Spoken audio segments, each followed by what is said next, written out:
Hi everybody, happy Sunday to you. It's Diana from DSW Ministries and host of the Wounds of the Faithful podcast, and your friend, hopefully.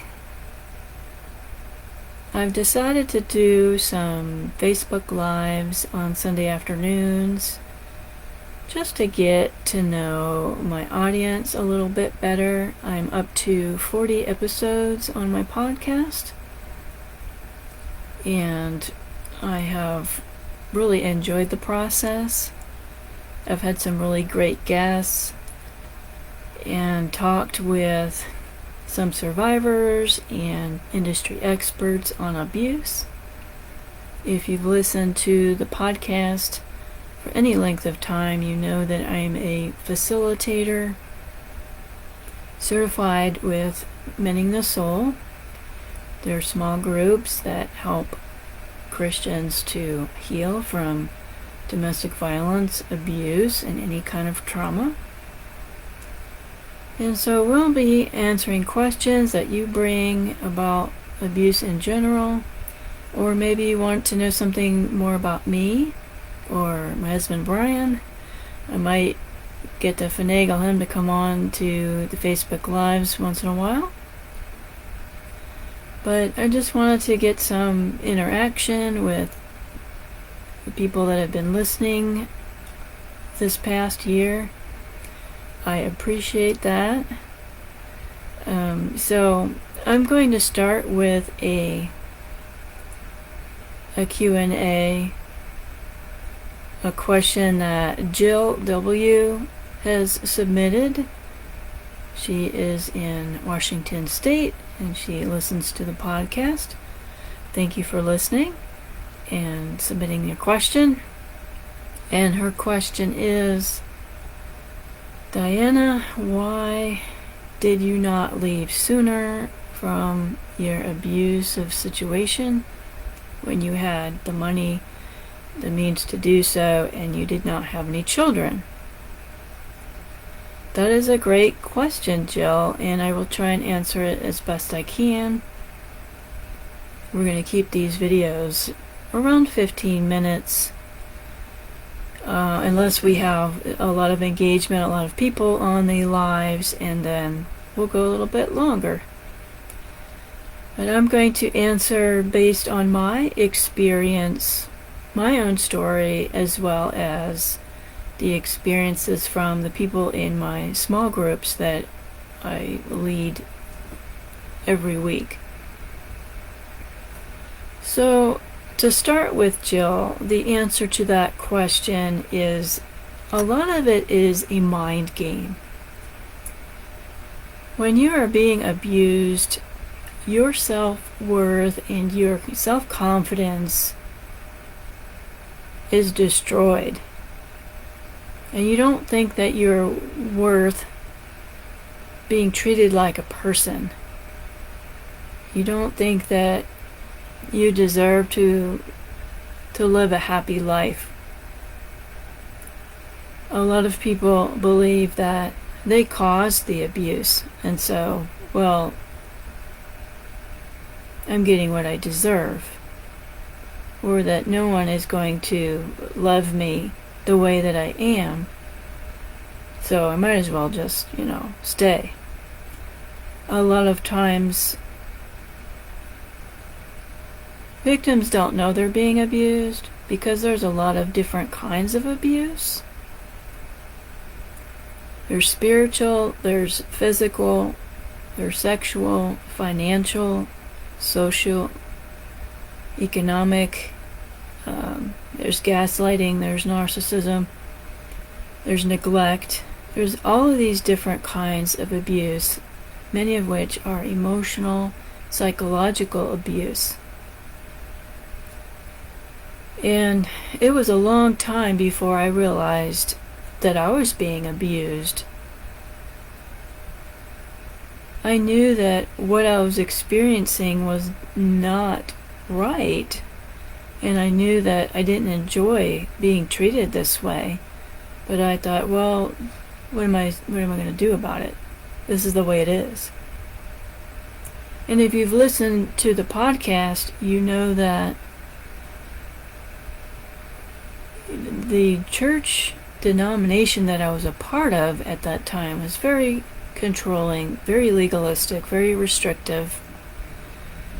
And divorce was not acceptable for any reason.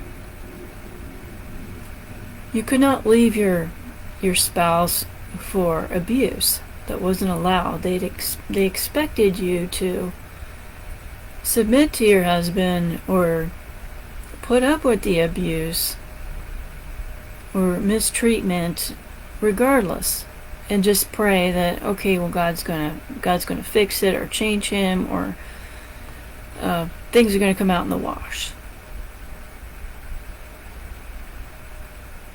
And that is a form of spiritual abuse. So, to answer your question, Jill, on my perspective, I went through a period of depression because I was trapped in this marriage and I couldn't get out. I knew it. But those were, trappings in my own brain.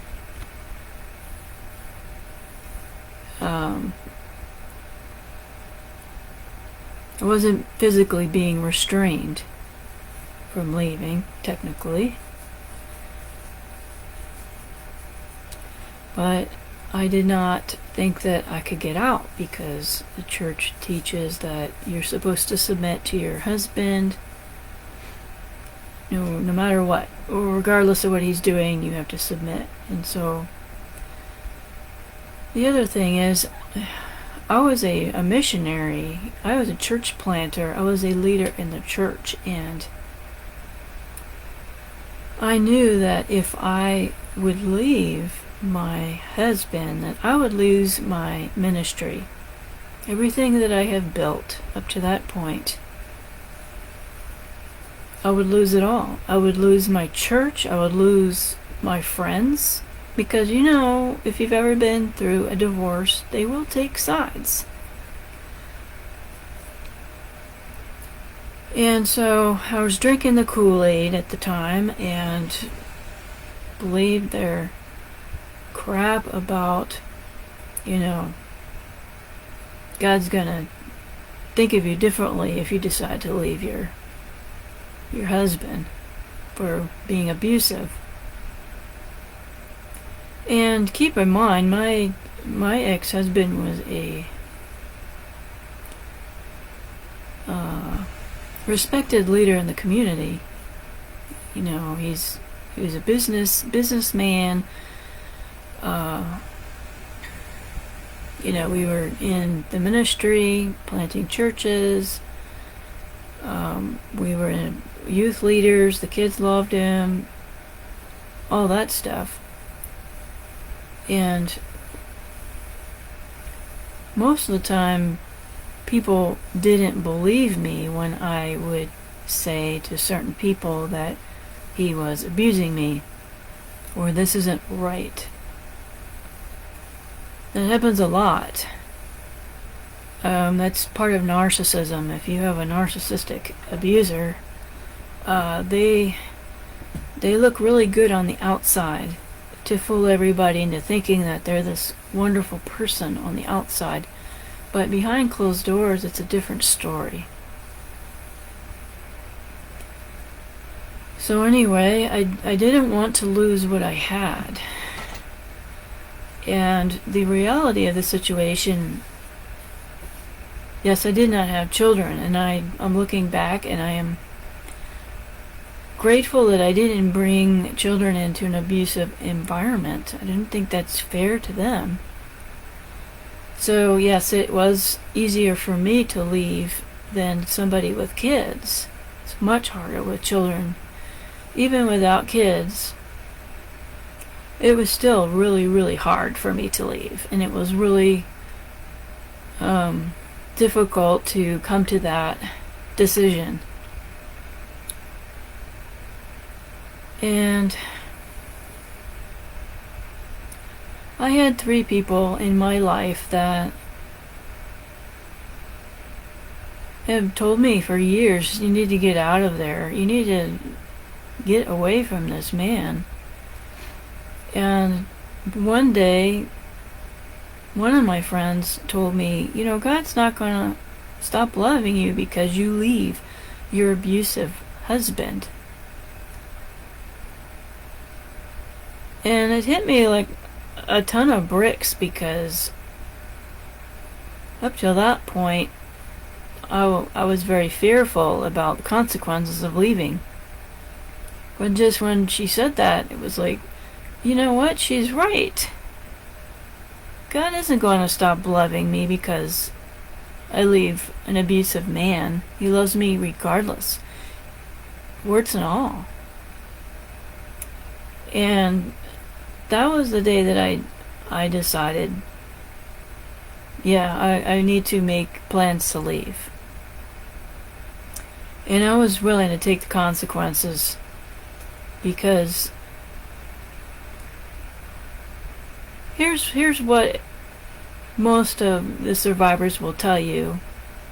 It takes them a long time to get to that point.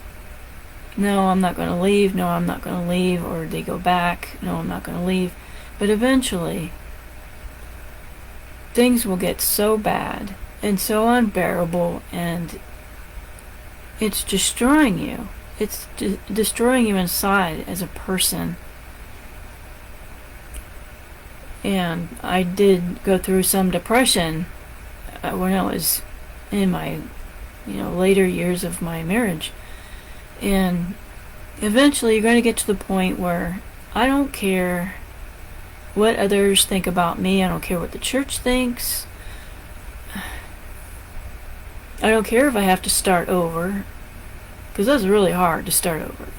I don't care about starting over. I don't care how much money it's going to cost me or the inconvenience. I'm getting the heck out of Dodge.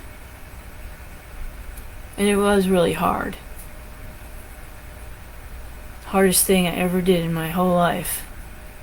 But I'll tell you what, I wish I did it sooner. I wish I had done it sooner.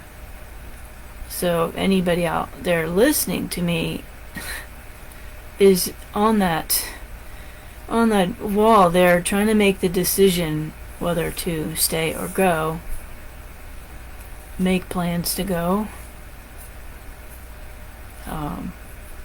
talk to somebody about that. I didn't really have anybody except my 3 friends, and they helped me to leave. And yes, the next 2 years after leaving and divorcing my ex-husband was very hard. It was not easy, but I have come to the other side of that. I have grown as a person. I have remarried, as most of you know. I'm married to Brian, my wonderful husband of 11 years, and I can't imagine what would have happened if I stayed in that abusive relationship, but I'm on the other side, and I can see backwards, and I'm able to help others that are going through this decision in their lives. And yeah, I've helped people that had children. I help people to leave, help them to come to that decision, help them to start over again. So yeah, you can contact me. My email is diana@dswministries.org. You can comment in the chat here. You can listen to my podcast anywhere where you can download podcasts. I'm on all of them. Lots of ways to get in contact with me. I'll hook you up with a group. The groups are free, except for the cost of books. If you want one-on-one help, there is a financial obligation as well as time. If you want one-on-one help with me, I am glad to assist you. Yeah, you can meet with me on Zoom to talk about things. No charge for that. I'll go on my website, and right on my